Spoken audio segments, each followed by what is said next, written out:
नमस्कार, मी प्राध्यापक पूनम सुतार, वाणिज्य विभाग, शंकरराव पाटील महाविद्यालय भूम. आज आपण बी.कॉम तृतीय वर्षातील विषय व्यवसाय नियामक कायदे त्यातील निक्षेपाचे करार हा भाग आपण पाहणार आहोत. या आधीच्या भागात आपण निक्षेपदात्याची कर्तव्य, जबाबदाऱ्या आणि अधिकार पाहिलेले आहेत. आज आपण निक्षेप गृहीताची कर्तव्य व जबाबदाऱ्या पाहणार आहोत. तर निक्षेपदाता व निक्षेप गृहीता हे आपल्याला संकल्पना माहीत आहेत. निक्षेपदाता म्हणजे कोण? जी व्यक्ती आपल्या जवळील वस्तू एका विशिष्ट उद्देश ठेवून दुसऱ्या व्यक्तीकडे सोपवते, त्या व्यक्तीला निक्षेपदाता असे म्हणतात. आणि निक्षेप गृहीता म्हणजे कोण? जी व्यक्ती निक्षेपदात्याने विशिष्ट निक्षेपित केलेली वस्तू विशिष्ट हेतूच्या पूर्ततेसाठी किंवा तो हेतू पूर्ण करण्यासाठी स्वीकारते, त्या व्यक्तीला निक्षेप गृहीता असे म्हटले जाते. तर निक्षेपित वस्तूची काळजी घेणे हा पहिला पॉईंट आहे. हा कलम 151 मध्ये सांगितलेला आहे.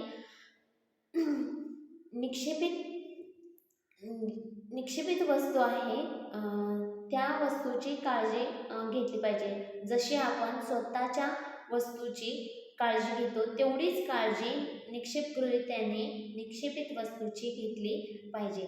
जर निक्षेपित गृहीता संपूर्ण काळजी घेत नाही आणि त्यामुळे जर निक्षेपित वस्तूचे काही नुकसान होत असेल तर अशा वेळेस नुकसान होणारे जेवढे नुकसान होणार आहे किंवा झाले आहे त्या वस्तूचे ते नुकसान भरून देण्याची जबाबदारी निक्षेप गृहीतावर असते.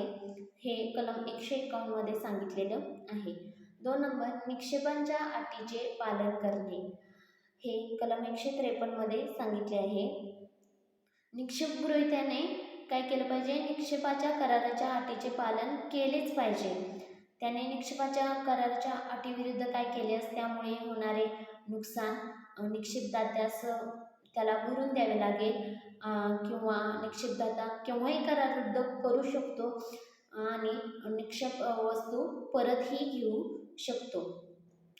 3 नंबर आहे तो निक्षेपित वस्तूचा योग्य वापर करणे. हे कलम 154 मध्ये सांगितलेले आहे. ज्या उद्देशाने वस्तू निक्षेपदात्याने निक्षेप गृहीत्याकडे दिलेले आहे त्याच उद्देशाने निक्षेप गृहीत्याने त्या वस्तूचा वापर केला पाहिजे किंवा अनधिकृतपणे त्या अनधिकृतपणे किंवा अयोग्य वापर करण्यासाठी त्या वस्तूचा वापर केल्यास त्यामुळे काही निक्षेपित वस्तूचं नुकसान झाल्यास तर ते नुकसान भरून देण्याची जबाबदारी निक्षेप गृहीत्यावर असते. पुढचा पॉईंट आहे तो निक्षेपित वस्तू स्वतंत्रपणे ठेवणे.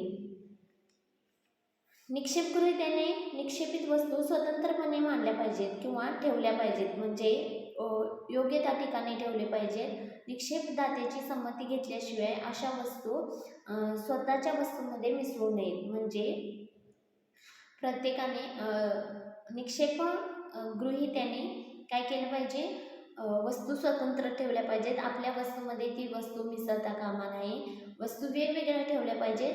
जेव्हा संमती वस्तू मिळवल्या जातील तेव्हा त्याचा त्या एकत्रित वस्तूच्या बाबतीत आपल्याला प्रमाणात हिस्सा राहील, तसा अधिकारही राहील. हे कलम 155 मध्ये सांगितलेले आहे. निक्षेपदात्याच्या परवानगीशिवाय निक्षेप गृहीत्याने निक्षेपित वस्तू व आपल्या वस्तू यांचे एकत्रीकरण करू नये किंवा मिश्रण करू नये. त्या वस्तू वेगवेगळ्या करणे केवळ अशक्य असेल अशा वेळी एकत्रित वस्तू वेगळ्या करण्यासाठी निक्षेप गृहीत्यास जो खर्च येईल तो त्या स्वतःलाच करावे लागेल आणि ही वस्तू एकत्र केल्यामुळे निक्षेपित वस्तूचे काही नुकसान होत असल्यास त्यासाठी तो स्वतः जबाबदार राहील. पुढचा पॉईंट आहे तो निक्षेपित वस्तू परत करणे.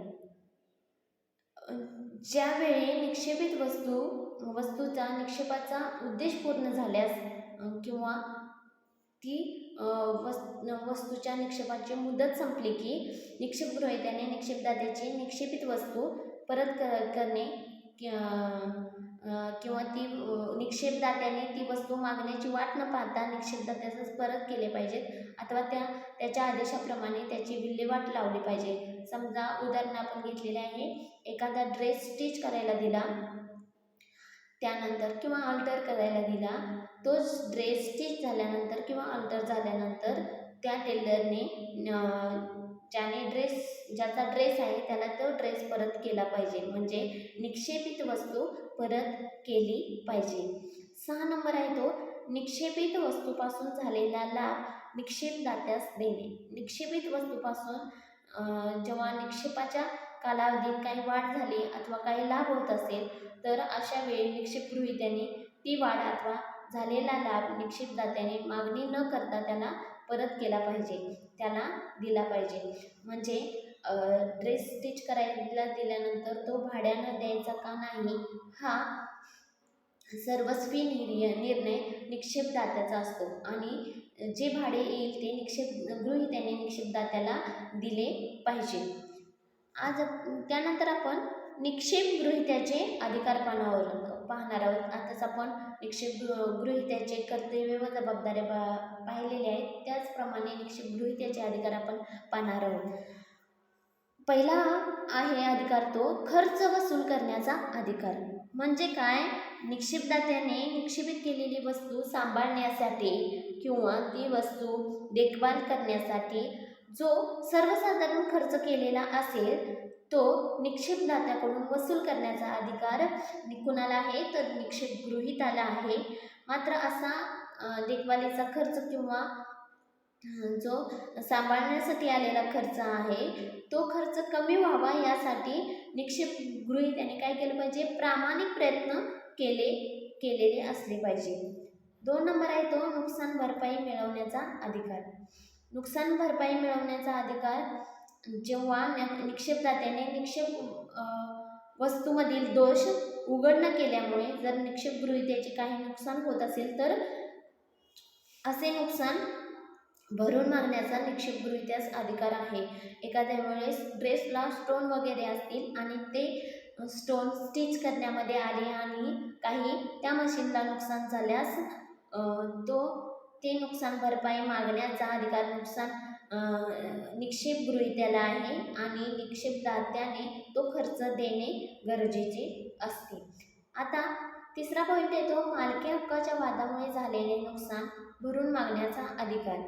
म्हणजे काय, मालकी हक्काच्या वादामुळे झालेले नुकसान भरून मागण्याचा अधिकार निक्षेपदात्याकडे निक्षेपित वस्तूची योग्य मालकी हक्क नसतानाही त्याने वस्तू निक्षेपित केलेल्या असतील आणि अशा वस्तू निक्षेपित केल्यामुळे निक्षेप गृहीत्यास काही नुकसान होत असेल तर असे नुकसान निक्षेपदात्याकडून भरून मागण्याचा अधिकार कुणाला असतो, निक्षेप गृहीत्याचा असतो.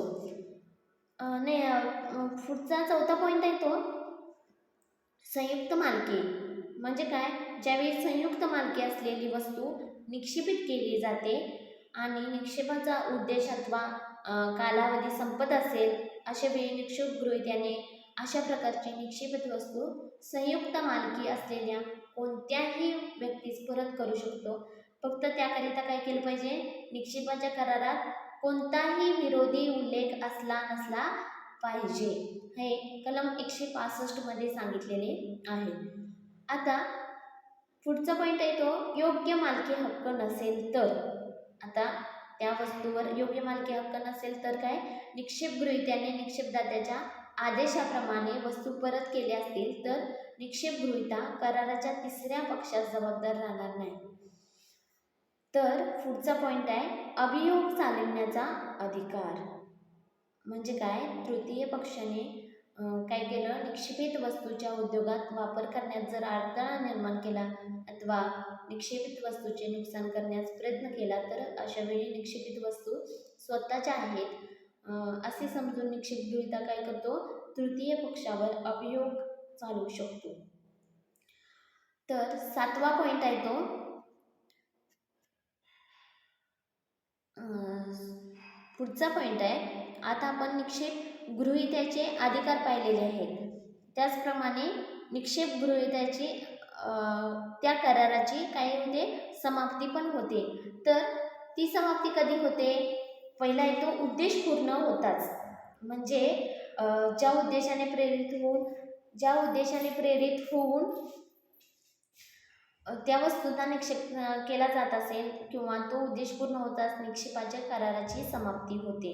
दुसरा येतो कालावधी संपला की, म्हणजे निक्षेप वस्तू ही ठराविक कालावधीसाठी निक्षेपदात्याकडे दिली जाते.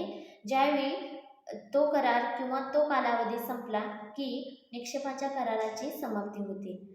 तिसरा येतो अटींचे पालन न केल्यास, म्हणजे निक्षेपाच्या कराराच्या वेळेस ज्या अटी दिल्या जातील किंवा त्या अटी करारामध्ये सांगितल्या असतील आणि त्या अटींचे पालन जर दाता करत नसेल किंवा निक्षेप गृहीता करत नसेल, त्यावेळी निक्षेपदाता कराराची समाप्ती करू शकतो. अशा वेळी कराराची समाप्ती होते. आता पुढे निशुल्क निक्षेप असल्यास, म्हणजे ज्या करारात निशुल्क निक्षेप असेल त्यावेळी निक्षेपदाता कोणत्याही क्षणी निक्षेपाचा करार रद्द करू शकतो. आणि पुढचा पॉईंट आहे तो ज्यावेळी मृत्यू झाल्यास, म्हणजे निक्षेपदाता किंवा निक्षेप गृहीता या दोघांपैकी कोणाचाही मृत्यू होत असेल तर निक्षेपाच्या कराराची समाप्ती होते.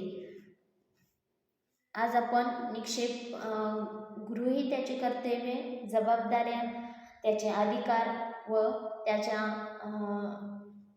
त्या कराराची समाप्ती हा आपण भाग पाहिलेला आहे.